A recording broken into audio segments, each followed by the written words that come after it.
Let us now move on to the first panel discussion. In July this year, a policy paper on voluntary carbon markets in ASEAN was prepared for the British High Commission and Singapore Green Finance Centre, aimed at supporting policy development and the UK's international COP26 objectives in Singapore and across Southeast Asia. Of course, COP26 being the United Nations Climate Change Conference that was recently held in Glasgow.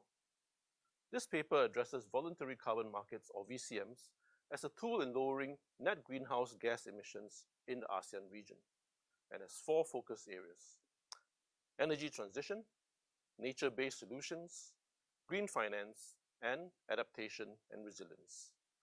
The paper provides a high-level understanding of the challenges and opportunities arising from climate science and policymaking in the ASEAN region as we seek to transition to a greener economy. This session will focus on the discussion of the report's third thematic area, the green finance, by some of the principal co-authors and contributors of the COP26 report. It will examine the rationale for carbon credits to be traded across ASEAN and assesses the role of institutional investors and regulators in developing a regional voluntary carbon market. The authors will also address 1. The importance of effective policy and governance, and deep dive into emerging net zero strategies. Secondly, how country and industry commitments will be tracked and monitored vis-à-vis net zero targets. Thirdly, the implications if Article 6 objectives are not met. And finally, governance issues in sustainability finance, particularly for carbon markets. But first, a brief intro to the speakers. Dr. Raul Rosales is the lead author and senior executive fellow at the Center for Climate Finance and Investment, Imperial College Business School. Dr. Harold Hilbom is deputy director and co-founder of the Center for Sustainable Finance, SOAS University of London. Mr. Philip Lim spent 22 years with Chevron and was involved in corporate business development, strategy, and sustainability, and is now director and principal consultant at RHD Green. Ms. Jessica Donegal is head of legal and public affairs, Climate Seed, which provides certification, banking, due diligence, anti-money laundering, and validation for emission reduction projects. Thomas McMahon is CEO and co-founder of Air Carbon Exchange, a digital exchange that securitizes carbon credits in fungible and tradable securities. Incidentally, Air Carbon was also given the Best Carbon Exchange Award in Environmental Finance's 2021 Voluntary Carbon Market Rankings. Dr. Marwa El-Nahas is Senior Lecturer in Accounting and Finance, Newcastle University Business School, and is also the school's ethics convener. Samuel Gill, who is co-founder and CEO of Silvera, a UK-based platform that uses data inputs from satellite, radar, and LiDAR to fuel machine learning in order to foster transparency around carbon offsetting projects. With that, let's move on to the first panel discussion.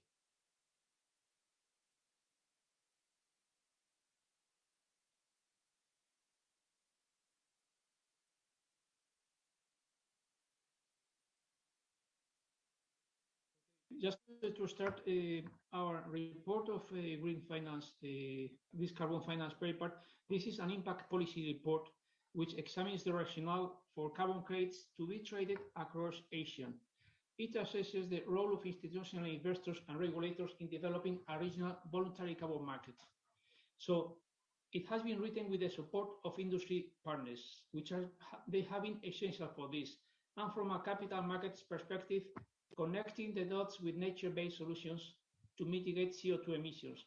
So the aim of the paper is to identify challenges and opportunities and innovation gaps in the current voluntary carbon markets to achieve this kind of Asian shift towards this low CO2 emissions economy.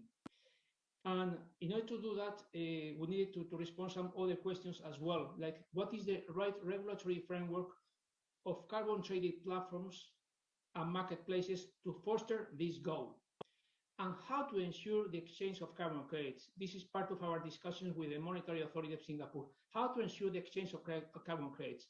That was the very beginning question. So, but we have to make sure what we are talking about.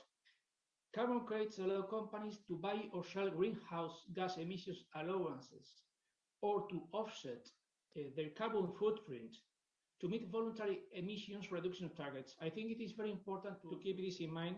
One of the things as well in this kind of a journey for identifying challenges and opportunities, to highlight one of the main challenges for voluntary carbon markets, because they have faced some problems, like these credits linked to questionable emission reductions, for instance, limited pricing information, lack of transparency, unclear taxonomies, lack of liquidity, and this stuff. This is on the table right now. But at the same time, there are huge opportunities because of that. Voluntary carbon markets might have very relevant implications for the energy sector and has the potential to incentivize a shift in investment towards low carbon economies. And also, they can foster and mobilize funds, for instance, through venture capital or growth equity funds, to enable impact investment funds for projects linked to nature-based solutions. There are plenty of them like that. And if you're talking with a marketplace like Jessica, it's amazing because this is happening. So, however, there are serious policy and market infrastructure considerations to take into account. And this is why we structured this report in this way, with the public policy, with a policy approach and the Singapore Green Finance or Singapore views, which is something that we have tackled with Philip Lim. The private sector response, from a point of view, the financial industry and financial markets respond, and considering carbon offsets as a financial instrument. And finally, the new frontier for the accounting world of business, which is the accounting in the carbon finance, no? How to do that. Let me highlight, just to finish with this brief introduction to the paper, with like 3 big conclusions and 3 big policy considerations. Firstly, to highlight the potential of Asia in terms of generating a large amount of carbon offsets, and this is due to the richness in its biodiversity, forest and renewables sources. So, and there is an opportunity there. Secondly, the need in terms of these conclusions, and this is something that Marwa is going to talk about that later on, all kind of accountants, auditors, and users of financial statements, they expect a standardized system for carbon accounting measures and financial disclosure. This is critical for the market, and this is critical for investors themselves as well as to develop sound methodologies for selecting offsets. This is also critical. Insurance companies and investors are waiting for these sound methodologies to be developed for selecting offsets. And finally, in terms of this kind of conclusions, to highlight that carbon offsets should be tackled looking at market efficiency, considered as a financial instrument, but looking at the market efficiency and properly defining these kind of high quality and trusted carbon credits. These are like very obvious messages, but this is all about this, And in terms of the policy recommendation, just to highlight 3 of them, okay? We put in writing like 6, 7 policy recommendations. The first one is the so-called Article 6 that Philip will mention a little bit, some key points of that, but my point here is to implement clear rules governing the international carbon, not about discussions, to implement clear rules governing the international carbon right now. That's one point. The second point is to secure the integrity of high-quality carbon credits and carbon offsets, looking at the market efficiency, to secure this integrity. And finally, just one policy recommendation would be just not to rush to scale up voluntary carbon markets. We have to do this, but we have to do this well. And the focus should be on securing the integrity of these markets.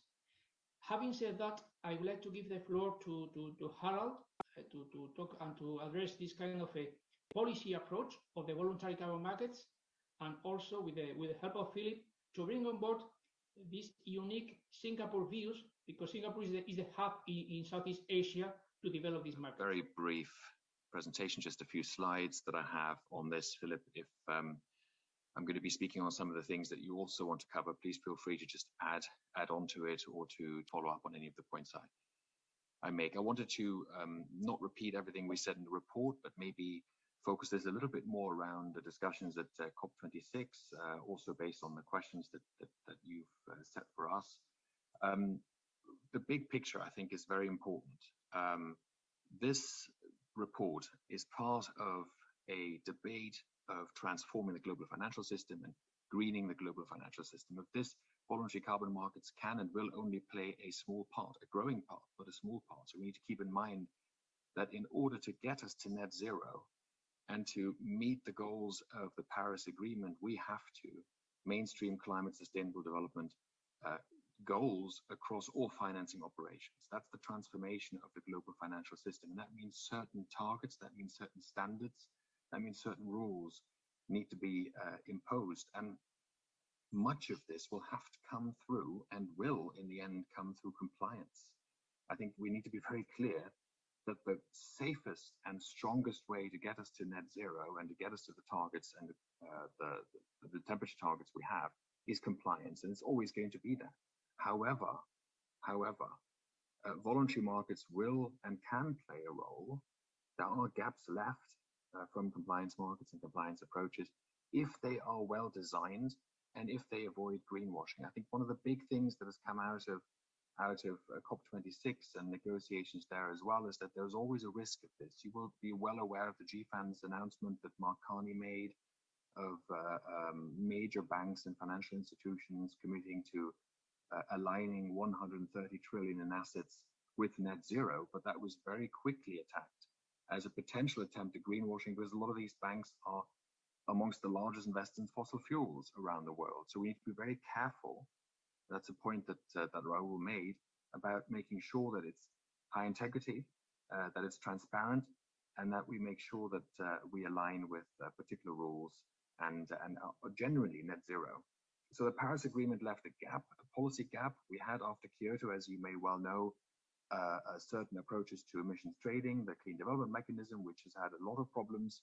So we wanted to do it differently, but Paris left a gap because it didn't clearly say how emissions trading was to be governed and how it was to be resolved. It left that open for follow-on conference of the parties to operationalize Article 6, and that's what we're still doing now. So COP26 today, the latest is that we still don't have breakthrough on many of these issues, even though we have had progress in negotiations led by Singapore and led by Norway. So the key sticking points are: how do we share the proceeds from trades accruing to perhaps developing countries? How do we avoid double counting? We've had some progress here in the negotiations on having perhaps two different sets of emissions credits, ones that are counted by countries for their emissions reductions and ones that are traded in the marketplace. And how do we address the carryover of pre-2020 credits? We've had in the markets a recognition that COP26 will be really important for emissions trading. Prices for the CORSIA eligible carbon credits and nature-based solutions have gone up. Nature-based carbon credits quite significantly, especially towards October, November. So there's been an expectation that we see breakthrough, but unfortunately, as of right now, and negotiations will go into the extra hour, we don't have breakthrough on all of these yet. What's clear is that voluntary carbon markets are going to grow, whether or not there is a resolution and final operationalization of Article 6 coming from COP26 or COP27, there will be growth. What we do know is that this growth will be faster and more sustainable if it is on the basis of a resolution of these outstanding issues. But even if we don't have that, I think it's fair to say that we are going to see significant growth in the voluntary carbon markets. The problem with not having an agreement on standards, not having an agreement on the key elements of Article 6 is that it would potentially be a free-for-all where there's lots of different approaches into voluntary carbon trading. We want to avoid that, because if you have that now, you will have to, in future, walk it back as and when a number of countries put in place compliance markets and when we have agreement internationally. And that's what we see. We see that's part of our paper. We see that a number of different countries in ASEAN, we have an experience with voluntary trading, with voluntary markets. Indonesia, Singapore, very strong in this particular position. Of course, Thailand also with experience in voluntary markets, but there's compliance markets under consideration in each of these. It's important for us here is to say that we can have compliance markets, but voluntary markets can play a complementary role and can play a role even when we have compliance markets already in place. So we'll see as to what that space actually is and how big it can be. I think the next steps, and I'll leave it over to Philip to fill in some of the gaps that I have left, is to understand exactly what that role would be, to operationalize, to capitalize on the opportunities arising in voluntary carbon markets. And for that, we need a number of things. We need data, we need information, we need robust accounting systems. It's something Marwa is going to address. We need agreed uniform standards. Taxonomies here are important. What is a high quality or high integrity credit? We need effective trading hubs. Of course, Singapore's positioning itself in this regard, and a robust regulatory framework. So we need clear rules and clear understandings as to how we can scale them up. And I think Raul's point in this regard is very important. Let's not rush this. Let's have some very clear understandings and rules in place before we scale up those voluntary markets.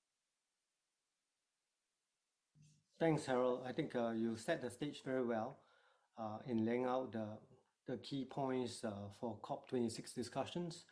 And I'll focus mainly on the Singapore policy perspective. So Singapore is actually advancing its national agenda on sustainable development, which includes a big push on green finance. The country has a whole of nation public-private people aligned Singapore Green Plan 2030 with ambitious and concrete targets over the next 10 years, covering infrastructure, urban planning, economic and financial markets. Singapore has also recognized that its petrochemical hub, with its hard-to-abate industry, has to play a key role in the transition to a green economy. Carbon trading mechanism that is robust has to be put in place with the right carbon price so as to ensure that the cost of carbons are properly internalized and bring about an impactful reduction in emissions. As such, several initiatives has already been undertaken here in Singapore to expand its green finance ecosystem to better serve the needs of the country and as well as the Asia-Pacific region. So one of the key ones is the scaling up of the market for carbon credits. The Singapore government is cognizant that many organizations will find it hard to eliminate their carbon emissions and footprint, or even lessen them as quickly as they like. So this is important because they understand that verifiable, high-quality carbon credits and offsets are the only means that these organizations and companies can reduce their emission. So there's acknowledgement as such, and you can see that Air Carbon Exchange is one of the 2 exchanges now that are going to operate here in Singapore. The recent independent assessment by the Singapore government has concluded, similar to our COP26 report, that the market for voluntary carbon credits is huge. But carbon markets today tend to be fragmented and complex. And therefore, the Singapore government has envisaged a framework to become a major carbon services and trading hub. And as such, the importance of carbon credits to direct private financing to climate action projects that will otherwise not get off the ground. We all know that Singapore is already home to many energy and commodity traders that actually make up most of the clientele for carbon services companies. Hence, Singapore is an ideal location for companies working on carbon projects in the region, especially since it's close to the biggest source of carbon credits, India and China. And overall, Asia is a key supplier of carbon credits as well. I read a report by the National Climate Change Secretary here in Singapore that more than 82% of the registered Kyoto Protocol Clean Development Mechanism, the CDM projects, actually originated in the Asia-Pacific region. So if the resolution of Article 6 will definitely see the region becoming a major player in carbon markets. So in order to entrench an internationally reputed carbon market, the compliance market that Harold mentioned earlier in his speech, in his report out, that this must be supplemented by a voluntary carbon market that's large, comprehensive, transparent, verifiable, and environmentally robust. Singapore is therefore developing a taxonomy and guidelines on the quality of this credit. It has pledged to deploy technology as an enabler to improve the verification of these credits. So DBS Bank and Temasek with Google Cloud, NUS, Vera, the World Bank as partners have launched the Sustainable Accelerator to improve the efficiency of verifying emissions reductions as well as sequestration. And also Temasek and its portfolio-led companies have set up an exchange called the exchange and marketplace called the Climate Impact X to improve transparency in carbon credits transaction. Currently, the Singapore government does not regulate voluntary offsetting activities, but they are working with the industry, international and local experts, as well as environmental groups to develop a taxonomy and guideline on the quality of these credits. These guidelines are likely to be adopted by companies undertaking commercial agreements in carbon offset activities. In addition to this, I think the Monetary Authority of Singapore, the central bank, will enable the financial sector to play a useful role in catalyzing sustainable and green finance. They are taking steps to promote sustainable financing in the financial sector, including engaging financial institutions to consider ESG criteria in decision-making processes, support the adoption of industry standards and guidelines, encourage industry-led capacity building efforts, and develop the green finance market in Singapore. So the Singapore Green Finance Center, for example, is one center of excellence that has been set up that involved the Imperial College, and Raul has been instrumental in driving that forward as well. Okay, and now let me talk a bit briefly on the Article 6 deliberations in COP26 that would have an impact on scaling of the voluntary carbon markets. Several officials involved in the discussions have reported back saying that the negotiations on Article 6 were proceeding in a positive spirit. There are two parts of it. One is the ministerial and the other one is the technical. And I think they have three issues that has yet to be resolved that Harold pointed out. And because the discussions, I think, for Article 6 need clarity on the rules that is likely to boost demand for the carbon credits as the country seeks to achieve their emission reduction targets in a flexible way. So, again, like Harold pointed out, the Singapore negotiations have been led by the Singapore Minister of Sustainability and Environment, Grace Fu, and as well as the Norwegian Environment Minister, Espen Barth. I think this again demonstrates the priority and efforts that Singapore is putting to ensure its resolution. And hopefully we get good news in a couple of hours. So if the country is not able to resolve the political issues linked to Article 6, I think this section could be removed from any final agreed text to avoid it derailing the wider COP26 outcome, according to some observers. However, punting Article 6 for another year will be seen as a major failure of the two-week summit. Again, a source close to the negotiations set on the sidelines of COP26. So according to another well-placed source, the key issue that they now need to deal with are the adaptation finance in Article 6.2 and 6.4, or so-called the share of proceeds. It's accounting for units generated outside of the scope of the nationally determined contributions, the NDCs, or the so-called corresponding adjustments, and the use of pre-2020 units against NDCs, or so-called the carryover. So this is the I guess the one of the remaining issues left to be resolved. The share of proceeds refers to the proposed percentage tariff on trading emissions reduction that will create funding for the poorest countries to adapt to climate change. A higher tariff suggests a higher level of funding could be achieved, but will also reduce margins for emissions trading deals between companies or governments. Corresponding adjustment relate to the suggestions that a country transferring emissions reduction abroad would need to make an upward adjustment to its domestic tally to avoid both countries claiming the reduction or double counting. So I definitely hope to hear good news on the consensus on Article 6 shortly. Thank you, Philip. Thank you. Very encouraging message. No, absolutely. So let me tackle now very briefly in a couple of minutes, because I want to go to Jessica and Thomas McHelm. So the second section of our impact policy report was about the private sector response to the voluntary carbon markets, and just some key ideas.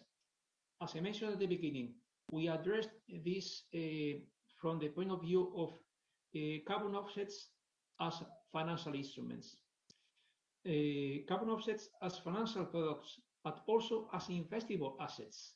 But not only that, but also as a collateral. Okay, and it has been discussed in the past few days. So, and as you know, the characteristics of a market like this, and if we want to talk about carbon offsets as a financial instrument, we have to talk about the supply of the carbon offsets, which is a constrained supply. We have to talk about the uncertainty in the pricing, the lack, in this case also the kind of a lack of transparency and the imbalance as well. So because these are very peculiar characteristics of this market at the moment. More about this, the new financial products coming up for carbon offsets, like securitization. And as you know, over time, greater offset, differentiation, and financial products innovation will be able to provide solutions to demand from institutional investors and qualified asset managers in the space of alternative strategies. So, however, the challenge for this, as all of us working in the financial industry, is available data, clear data, risk management, it's all about that, and finally, pricing. If we want to talk about pricing, we need to talk about risk management. And for risk management, we need the data and the taxonomy for that. That's the journey, and as you know very well. And something quite interesting is the emergence of this kind of transition finance product, which is critical for the financial industry in this journey for decarbonization. So this kind of transition finance products could link the financing of decarbonization strategies and projects to the financing offset mechanisms. And sooner rather than later, we are going to see in the UK some very concrete projects in the context of nature-based solutions. I'm sorry I cannot give more details, but we will see. It will happen right now. And also in this context, to highlight the need for technology and innovation, but innovation with disruptive business models, like for instance, Silvera or the business model of soil capital. Okay, both of them contributors with our impact policy report. And finally, again, to highlight this kind of message of the carbon quality. This is linked to the data and also linked to the market efficiency that we are looking at, because without that, we are not talking about a proper voluntary carbon market with the integrity that we are expecting from this. For instance, in terms of the private market response, while we were working on this paper, AXA investment managers acquired Climate Seed from BNP Paribas. That's an evidence of the private market response. Also, at the same time, you know, this kind of agreement between some big investors like Temasek and BlackRock as well in this kind of decarbonization solutions through the Decarbonization Partners Initiative and much more. The second point of this kind of private sector response is connecting with nature-based solutions. But if you allow me, I don't want to spend more time with this, but just only to highlight one message. When we are talking about with the hat of an investor, and this is how we have to talk about this from the private sector response, we have to talk about or to mention three key words or magic words: risk-adjusted returns. It's all about that for an investor. We don't have to read about the bus. Risk-adjusted returns. And if there is not risk-adjusted returns, there is no business. There is no mobilization of funds. And anyway, I don't want to spend more time, but I want to give the floor to Jessica and maybe afterwards to Thomas McHelm. Jessica. Hi, everyone. Thank you for having Climate Seed and me today. Just to briefly introduce Climate Seed, we want to be the climate action partner of organizations that are willing to contribute to global carbon neutrality. So to do so, we offer services ranging from carbon footprint assessments to climate contributions in sustainable projects generating carbon credits that is more widely known as carbon offsetting. At Climate Seed, I am in charge of the portfolio of these projects while acting as a general counsel of the company. So on our platform, we currently have 36 projects that cover many types: forestry and land use, the most charismatic ones at the moment, but also household devices, renewables, energy efficiency, waste management, and so on.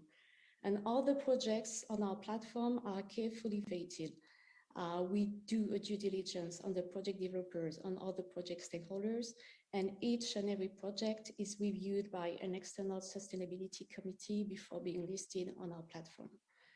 So how did it start initially? 4 years ago, it was an entrepreneurial project within BNP Paribas Security Services, as well mentioned. We had seen the potential of the voluntary carbon market, but also its hurdles that you repeated at the beginning of the presentation: a lack of robustness and transparency in the processes, a lack of due diligence on projects and project developers, a lack maybe of additionality or environmental integrity. And let's not forget also that at that time, project developers were struggling to sell the carbon credits at the right price. 50% of the projects were dying due to a lack of funding. So the purpose of Climate Seed was to give more power to project carriers by letting them set their own price on the platform to make sure to maximize the impact on the projects and on the local communities. Of course, now the situation is totally different. The market is booming. Prices have been increasing dramatically. There is some craziness in this market, which has transitioned from a buyer's market to a seller's one. But that does not mean that buyers should purchase anything, any projects, any credits from any projects. And we strongly believe that they should give priority to quality over quantity. And maybe since the part of this section is about the private sector, as COP26 comes to an end, I would like maybe to focus on corporate claims and net zero commitments from the private sector. It's drawing more and more attention by the financial regulators. The French AMF issued a paper on the commitments from corporates on carbon neutrality last month. And also in October, the SBTi issued the first version of its corporate net zero standard. And we fully agree with the guidelines. They make it clear again that companies should reduce the emissions in the first place as part of the mitigation hierarchy. And we cannot agree more. And we strongly believe also that one cannot reduce what it has not measured. That's why we also offer carbon footprint measurements as part of the measure, reduce, and offset the unavoidable emissions action plan. When we have contributors that want to onboard our platform, we ask them 3 questions. Have you already measured your carbon footprint? Have you started reducing your carbon emissions? And have you set a trajectory for emissions reduction? And again, the SBTi put it clearly: the use of carbon credits must not be counted as emissions reductions toward the progress of companies' near-term science-based targets. They come on top of emissions reductions. And that's why also we accompany our clients in the climate communication to make sure they use the proper terms, because when our organizations miscommunicate on the climate action, it damages the whole industry. It's the same when there is a scandal on a project. It's jeopardized all the other projects, and it would give ammunition to some NGOs that criticize carbon offsetting, calling it a distraction or even a scam, which is not the case at all. Even it's not a small screen because pricing are increasing so much. That's a really good incentive for organizations to reduce the emissions in the first place. And our recommendations to the private sector when using the voluntary carbon markets would be, please be careful with the projects you buy carbon credits from, and pay attention to your communication, because since you are doing it on a voluntary basis, that would be a pity to be accused of greenwashing because the intention was good, but you didn't use the appropriate words and you didn't describe precisely what you did. Thank you very much, Jessica. Very, very good. I literally just a few minutes before this call, I landed from COP26. It was quite an amazing week, being in the middle of policy, politics, business, third world nations, first world nations, and everything in between. Enthusiastic persons, persons with great concern about the environment and everything. It was quite amazing. And in the middle of it is what we're talking about today, right? This one part of the carbon market. When we began the air carbon journey back in 2018, basically the market was underpriced, underserviced, and overcharged. The entities that were facilitating the market in the gap between 2012 and this year really were taking advantage of the inability of carbon project and developers to actually bring their carbon to market, charging extremely high, anywhere from 10 to 40% of notional value, extracting out of the transaction. And so one of the fundamentals for us when our first conversations were with Enterprise Singapore, could we form a carbon market in Singapore? Could we bring the best attributes of commodity market standards for trade of carbon, as well as bring the best attributes of blockchain, distributed ledger architecture, asset-backed tokenization, smart contracts, carbon trusts, and we combine that too to bring air carbon to market. What we found very early on, especially in 19 and 20, was we were still dealing with the CSR and the marketing side of businesses and a little bit of the transition into the chief sustainability officers that were coming up in companies, most of whom were tremendously enthusiastic with very little expertise, but with good intent. What we see the market going forward is it's going to be a transition. It's going to go to the treasury part of the department and to the compliance part of corporations. So there's a significant change on how they're going to look at carbon in that energy transition. As Jessica noted, that this is not a permanent fix. The voluntary market is a transitory product that probably, as we go out towards 2035, will go up and over a top, where the market will move to completely to removals and as opposed to sequestration and such. But what I've seen is our intent at Air Carbon was really to have a transparent marketplace. There really wasn't a transparent marketplace.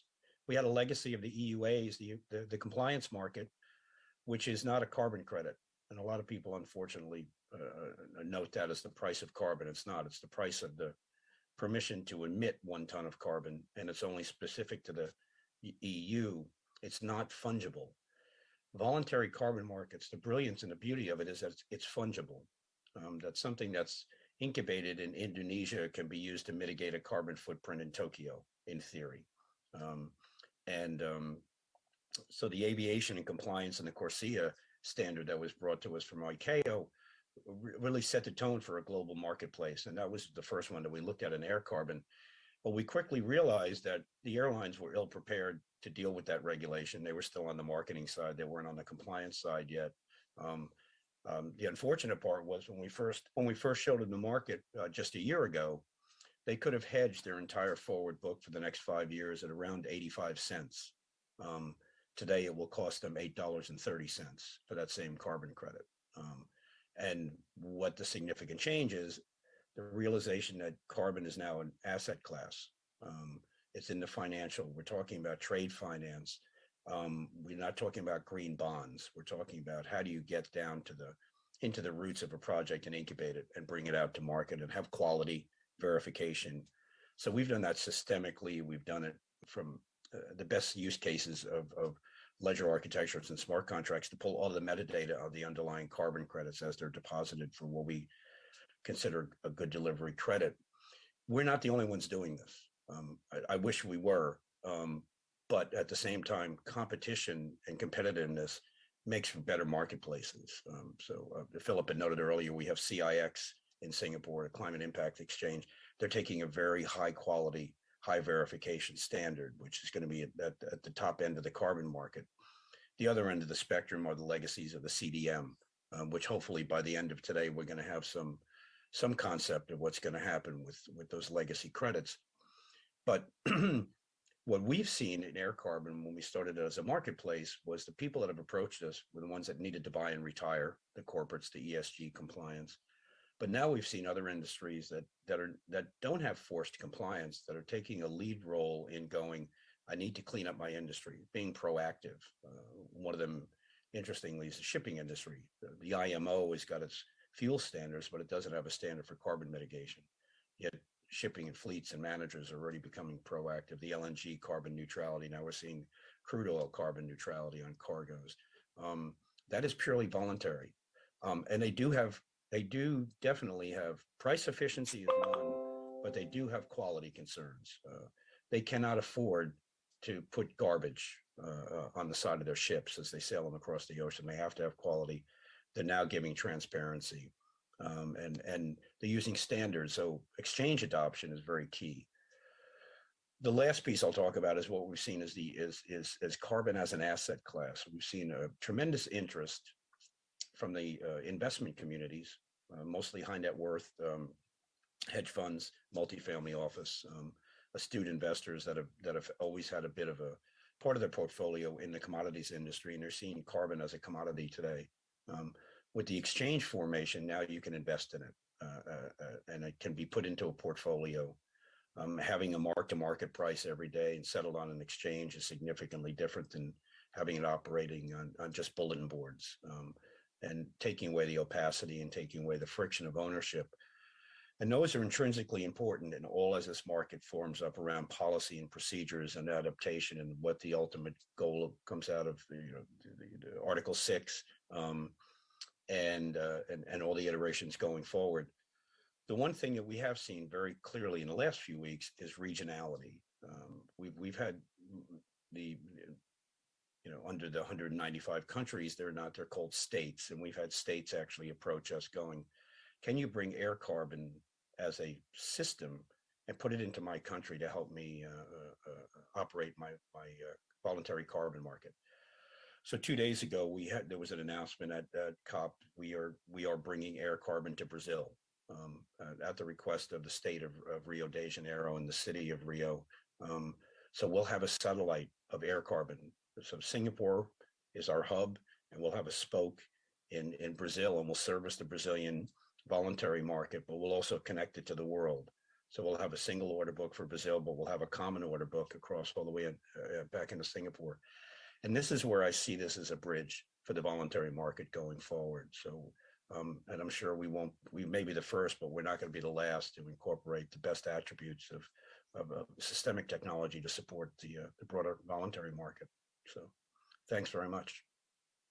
Thank you, Thomas. It was a very good note, and also congratulations for this about Brazil.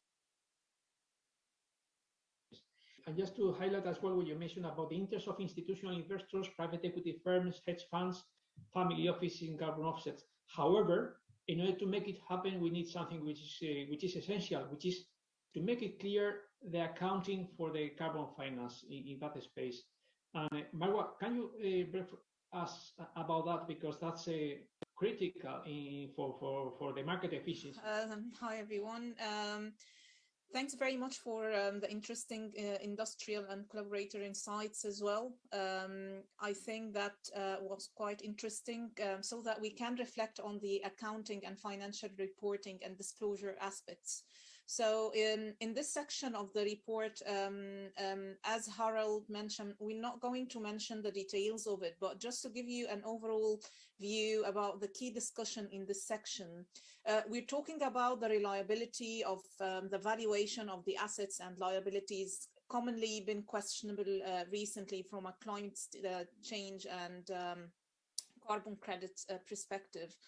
So we started to raise these policy calls to identify the need for developing unified accounting, carbon accounting and disclosure systems that should be robust enough, because what we have seen that it seems that the global voluntary carbon markets nowadays are somehow lacking transparency. So if we are talking about some suggestion for the needs or the user needs of multiple stakeholders for the type of the information that they will be looking to get from this carbon accounting system, we propose that we are talking about three general categories: valuation and reporting on carbon credits, valuation and reporting on intangible assets when which are capable of creating carbon credits, reporting on the overall organizational progress toward environmental and sustainability and social responsibility. We still lack these details nowadays for many companies. So by observing from an academic perspective and researcher and an industry perspective as well, we have seen accountant, auditors, users of the financial statement struggling. They don't know the key methodologies that they should use, as Raoul mentioned at the beginning. They are struggling to understand what exactly they should disclose in order to come up with a high financial reporting quality when it comes to carbon measures and carbon credits assessments. So we have some primary attempts previously through the Paris Agreement. The Paris Agreement tried to establish a general enhanced transparency framework to promote transparency and to tackle some climate change aspects with respect to disclosure by through the Article 13. However, when we look to this particular framework, it's called the ETF, the Enhanced Transparency Framework. We find that it's quite broad. It does not particularly address the surrounding carbon accounting aspects, financial reporting, the quality of the information as well. It's quite general framework.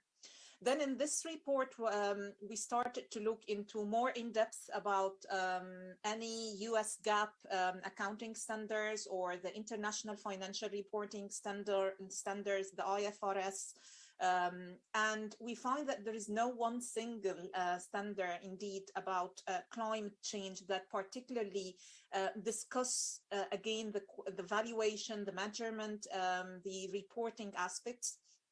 IFRS generally provide good discussion to say, okay, you as a financial or non-financial firm or those who are trading in carbon, you need to incorporate the risk of climate change into the company financial reporting, but they don't say how, they don't provide methodologies, they don't provide the measures.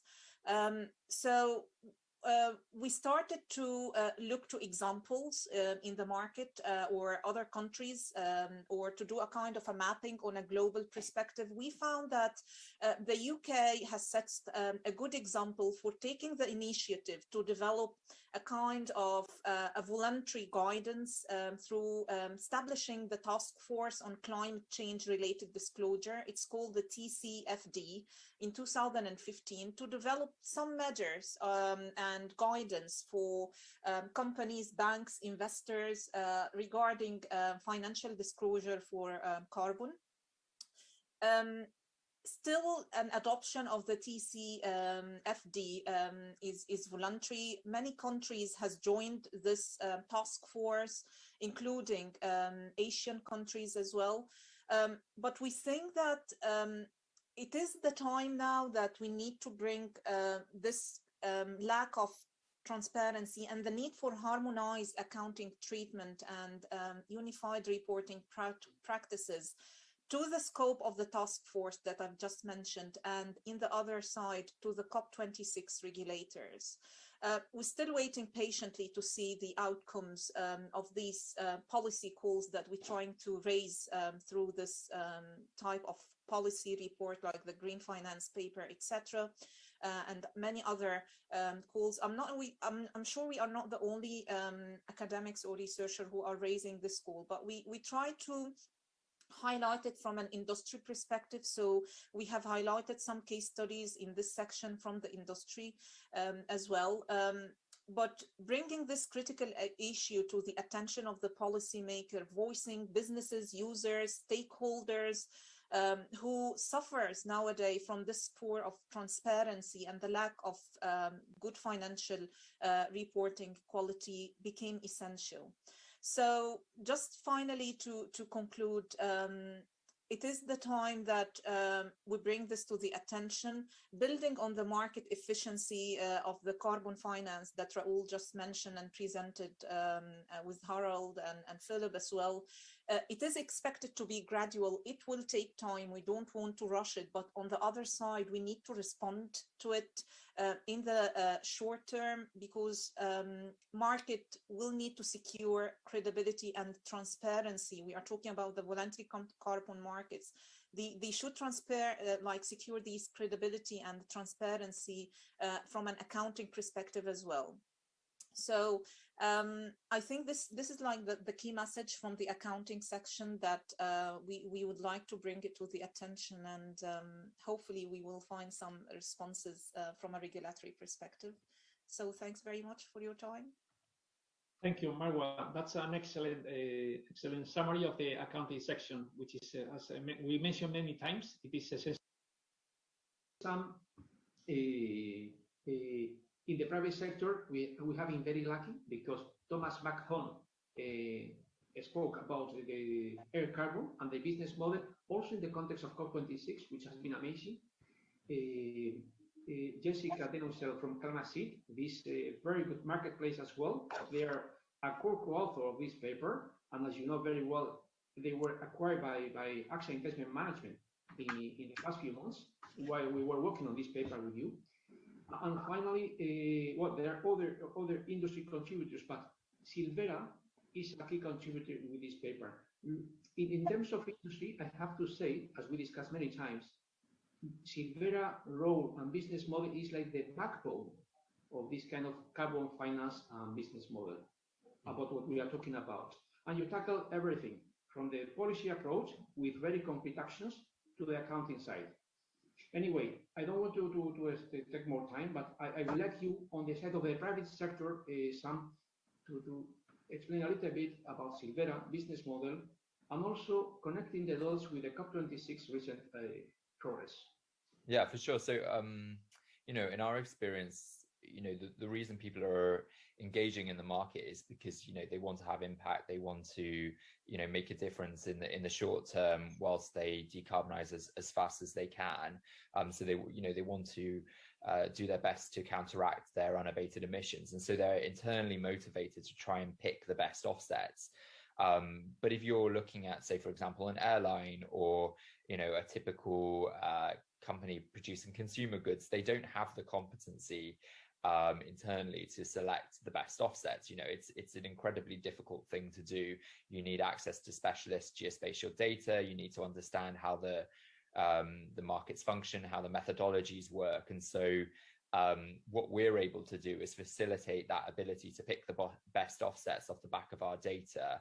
It allows them to make quick and effective decisions without building up internal teams specifically to take those decisions.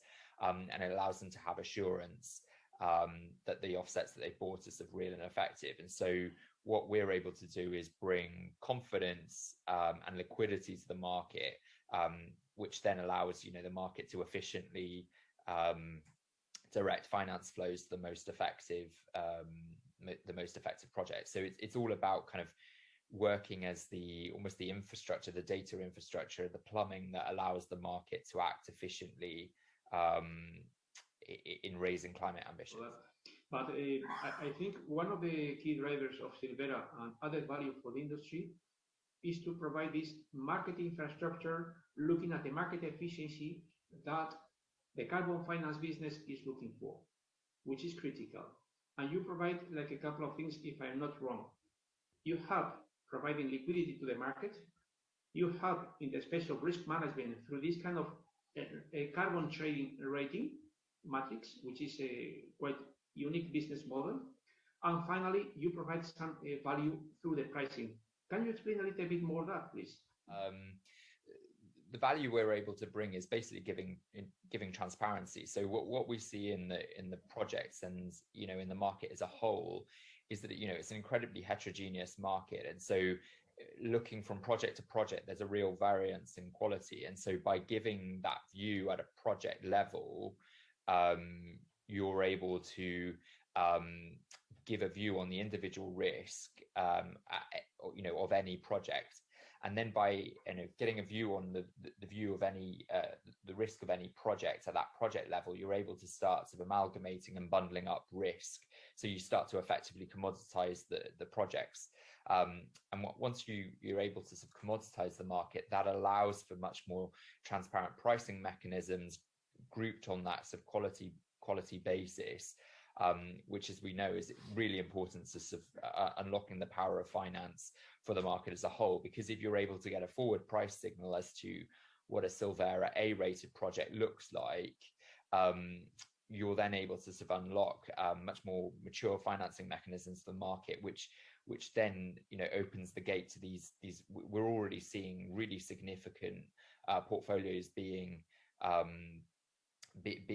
announced, $1 billion plus portfolios being announced for the market, which even a year ago would have been unheard of. So this ability to unlock forward pricing, get a strong price signal to commoditize the market, to drive transparency, but in a way where buyers can have confidence that the offsets they're buying are high quality, it's a really powerful mechanism for driving change. In order to help with the carbon offsets selection, and how you help as well with the sound due diligence process for that.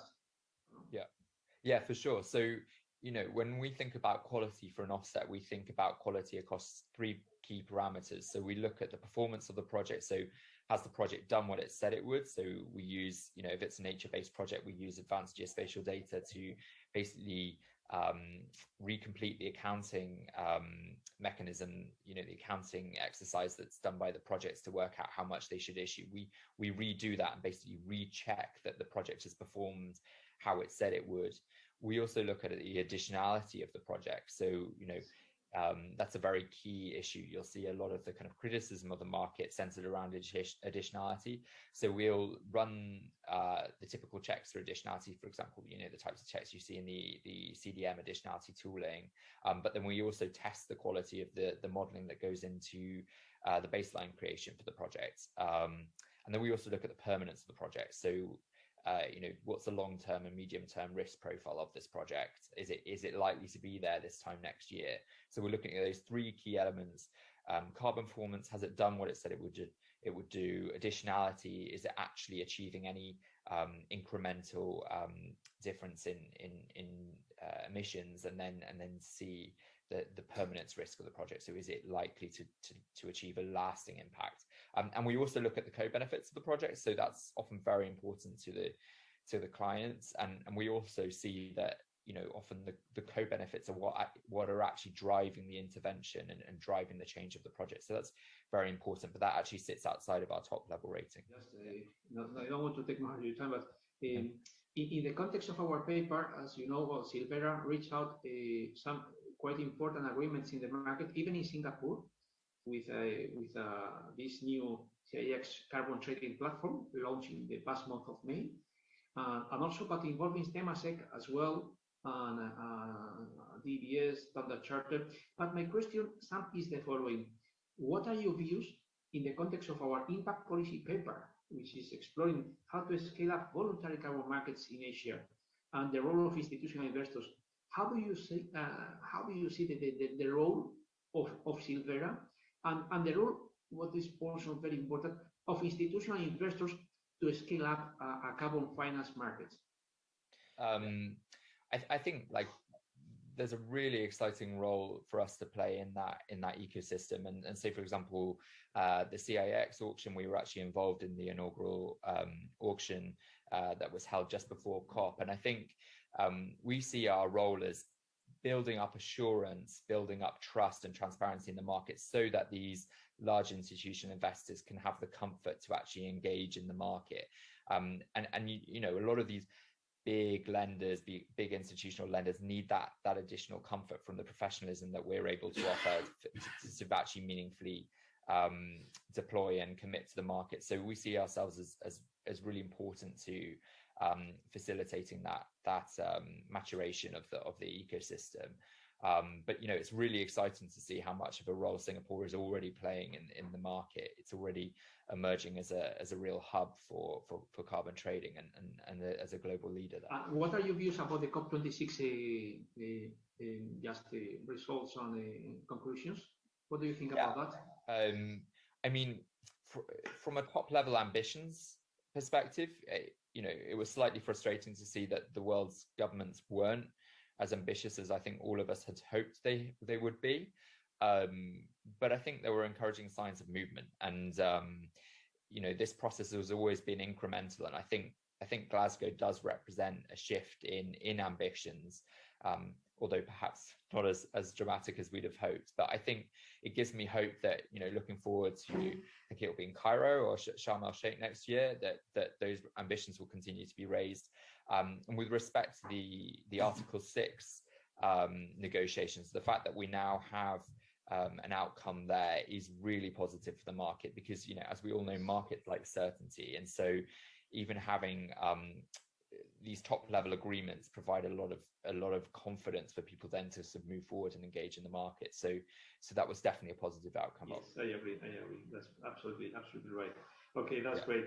And also, in any case, as you know, we on the side of the private sector, because we are on the private sector side, with the industry, with academia, we are going to continue working regardless any kind of agreements, which always help, because we need a sound framework, policy framework, to develop the carbon finance, looking at this decarbonization and climate change mitigation as well. And our idea, as you know very well, Sam, is to come out with an update of our policy paper with figures from industry contributors, and look into a couple of things, which is on the one hand, the selection of carbon offsets, and the second hand, the pricing. We want to be focused very much on the pricing as well. So we count on you for that. And we want to do in the next couple of months. So. And I think like that was my other kind of takeaway from COP26 was, look, you know, I do actually think it represented movement on the policy side, but ultimately markets can just move a lot faster than political processes, and it sort of impressed upon me the importance of markets in terms of moving forward and actually raising ambitions, because they can just be so much more nimble and responsive and decisive than political processes that are essentially consensus driven. So yeah, like I think markets are going to be a really big key to whether we get to net zero or not. I think, yeah. Also, something that we can leverage as well is in this kind of bilateral agreements that they are reaching out, which are extremely interesting, either on the side of Switzerland or on the side of UK with Singapore and other countries. I think that it's extremely interesting as well. Mm-hmm. Yes. But anyway, Sam, thank you very much indeed, and I think it has been. Let me share the first of these questions. In terms of the governance, risks surrounding the COP26 and the topics of which are mitigation, adaptation, finance, and collaboration, as it relates to carbon finance, no? What do you think, in your views, what are the governance and risks surrounding this kind of big summit that has finished today? Any views about this, governance and risks? Well, I think the big risk has been in past COPs that we don't get a resolution on Article 6, that we don't get to operationalize this. What we need is some degree of certainty and an understanding on the markets as well as voluntary markets as to where things are going. I think that's very clear. At the same time, though, I would say, given that we've been at it for quite a few years and we haven't really made the progress we need to make, because those are really politically really tricky discussions, voluntary markets will continue to grow and develop regardless of whether we resolve this fully at the COP now, whether it's going to get pushed into COP27 or even beyond that. I think what's important is that we get some kind of sense of a more harmonized approach into building out these voluntary markets that are aligned with net zero, that are aligned with the goals of the Paris Agreement, that are aligned with each other, ideally, so that we can link them up more effectively in future. And that might have to happen if there is no resolve to this at COP26. That might have to happen independently or in addition to this process. Philip, any comments on this question? Harold say, with regards to the fact that voluntary carbon markets will continue to grow. There have been a couple of pilots going on, and I saw just today, a news that Switzerland has organized a regional markets with 6 other different countries as well. So I think the important thing is obviously that we continue to push for transparency and in terms of how the credits are accounted for, and also enable the sort of the accounting to be and the taxonomy to be put in place. Thanks. Well, thank you, Philip. No, that's a good point as well, and that's a piece of the agreement about Switzerland. Exactly, this is the kind of, for instance, in terms of solutions, the kind of bilateral agreements that as a solution for this, like the one of between the UK, Singapore, and Norway, this recent announcement as well. Let me move on to the next question about how will the countries and the industry's commitments to achieve the targets be tracked and monitored? Without intent, but it was the intention for us was really to avoid a double spend, right? By default, we got the ability to see if you had double accounting, right? Double claims.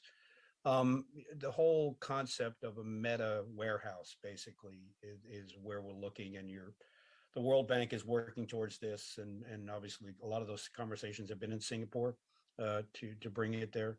IHS Markets has launched one from a private sector side to attempt to become basically the monitor of deposit flows, trades, issuance, registration, and what it's really basically the blockchain and ledger architecture gives you those efficiencies that can be managed.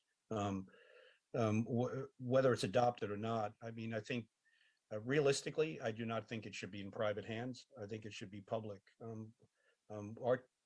The way we actually handle our carbon trust, where carbon credits are deposited on the exchange, ultimately for trade and settlement, we keep them bankruptcy remote. So we set up basically a carbon electronic warehouse to manage that alongside of the registries. And by default, we wound up having an accounting system that could account for it, because we pull the individual legal identifier of every carbon credit that passes through the exchange. We can see its beneficial owner, all the transactions around it, whether it's a single buy, issuance, trade and retirement, or one that gets retraded. We can follow that by nature. I think it's really an interesting opportunity to use technology as a best use case, but it's got to be an aggregated event around a combination of all the registries. So you've got to have data neutrality. And I think that's really probably the biggest challenge to it. But the Swiss announcement is interesting, because I thought it would form up actually earlier than this. Because if you look at the Paris Accords, there were a lot of choices of what the emissions trading scheme could be, right? It could be, you could have your own, or you could have a voluntary market, you could have a compliance market, you could have a carbon tax market. But the fourth choice was a carbon club, right? That a group of countries could get together and say, hey, we're gonna swap our carbon in whether it's someone that's producing the carbon credit or someone who's consuming the carbon credit. But this carbon club mentality is really interesting. So that's what's forming, and I think it's great. I thought it would be more common where you had common border countries, but now we're seeing non-common border countries actually doing carbon clubs also. So I think it's a good leap. Yeah. Absolutely. And Jessica, any views from France about this kind of how to achieve these targets and the tracking of these and to be monitored? Yeah, so France made it clear that for its own offsets from other countries. So they don't want to resort to ITMOs. That's understandable for Switzerland because it's a small country, and I guess they don't have many levers, nationally speaking. As part of the countries they entered an agreement with, there is Peru, and we have projects in Peru, in proof-cooked stoves, and we don't think that's an issue for the private sector to use carbon credits from projects for which the host country has agreed to transfer the benefits to another country, because those are different matters. I think double counting is really, and double claiming is really important when it comes to compliance markets, or at the country level, or for some schemes such as CORSIA. But since the voluntary carbon market, as the name indicates, it's voluntary, I don't see it as an issue if a French firm on a voluntary basis contributes to a project in Peru, because it will not be counted towards the NDC of France. So to me, Article 6 is more vital for at a country level and for compliance schemes. But for the VCM, I don't see it as an issue, even though some standards, such as the gold standard, will flag offsets from countries that have issued a letter of authorization. So the corresponding adjustments will be flagged in the registries for clients that are looking for very specific carbon offsets. And I'm thinking about airlines, for instance. That makes sense for them. Of course it does. Maybe the next question, which are, what are the implications of Article 6 if not resolved in a desired manner? And you already responded in one way or another.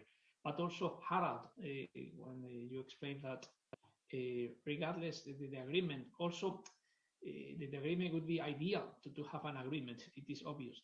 But the implementation and the execution is critical as well, because without implementation, there is nothing. But regardless, the voluntary carbon markets will move forward, will continue growing, maybe not at the same speed as required if there were an agreement. But Philip, what are your views about this, about the implications of Article 6 if this is not agreed properly, as it looks like? Because it is quite challenging to get an agreement between 200 countries. Rahul, I agree with what Harold and Jessica mentioned. I don't think there's anything to stop the growth of voluntary carbon markets. But it's important to get the agreement because it signals international cooperation, and that's what I think the world needs now, regardless of whether the Article 6 is there or not. Your views, what are the governance issues in sustainability finance, particularly for carbon markets? What do you think about that? Because talking about sustainable finance, we have to talk about financial instruments as well. And this is where the accounting plays a very important role. Yes, I agree with you, Raul. Part of this governance, looking at it from a regulatory perspective, we would need more common governance mechanisms to supervise and to govern the whole sustainability and related reporting aspects with respect to carbon finance and carbon markets. So from a regulatory perspective, I think we need to start thinking about developing some governance codes on a global aspects, what are the key mechanisms will be used to monitor the different type of carbon exchange and carbon offsets and the exchanges, Article 6 as well. What is like the due diligence part about it? Who is monitoring this? Who is governing this in the long term? And what are the key mechanisms? So, for example, in different industry, we have people sitting in board members or audit committees or auditors supervising and monitoring the practices of a particular company and then reporting from an industry perspective.